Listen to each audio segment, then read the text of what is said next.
വന്ദേമാതരം മുഴുവനായിട്ട് ആരംഭിക്കേണ്ട കാര്യമില്ല. അതൊരു നേരത്തെ തന്നെ വ്യക്തത വരുത്തിയിട്ടുള്ള കാര്യമാണ്. അതിലെ ആദ്യത്തെ 2 ഈരടികളാണ് ചൊല്ലേണ്ടത്. അതാണ് ഇവിടെ ചൊല്ലിയത്.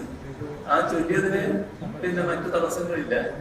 യഥാർത്ഥത്തില് വന്ദേമാതരം ആ 2 ഈരടി ചൊല്ലുമ്പോൾ തന്നെ നമ്മള് ദേശീയ ഗാനം ചൊല്ലുന്ന പോകുമ്പോൾ എഴുന്നേറ്റ് നിൽക്കുന്ന പോലെ എഴുന്നേറ്റ് നിൽക്കേണ്ട കാര്യമില്ല. അതാണ് ഇരുന്ന് കേൾക്കുന്നതാണ്.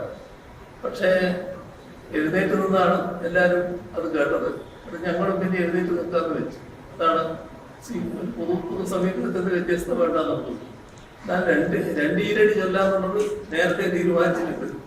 ആ കാര്യം ആണ് ഇവിടെ നടന്നത്. മുഴുവൻ ചൊല്ലുക എന്നത് അത് RSS അജണ്ടയാണ്.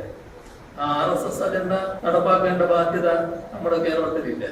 നേരത്തെ സത്യപ്രതിജ്ഞാ ചടങ്ങിൽ അത് മുഴുവൻ ചൊല്ലുന്ന അവസ്ഥയുണ്ടായി. അങ്ങനെ ചെയ്യാൻ പാടില്ലായിരുന്നു. ആ അനുഭവത്തിൽ നിന്ന് ഗവൺമെന്റും കർക്കശമായ നിലപാട് ചിലപ്പോൾ എടുത്തിട്ടുണ്ടാവും. ഇങ്ങനെ ഗവർണർ അറിയിച്ചപ്പോൾ അത് പാടില്ല എന്നുള്ള നിലപാട് എടുത്തിട്ടുണ്ട്. ഏതായാലും ഇതാണ് ശരിയായ നിലപാട്. ഇതാണ് സ്വീകരിക്കേണ്ട നിലപാട്.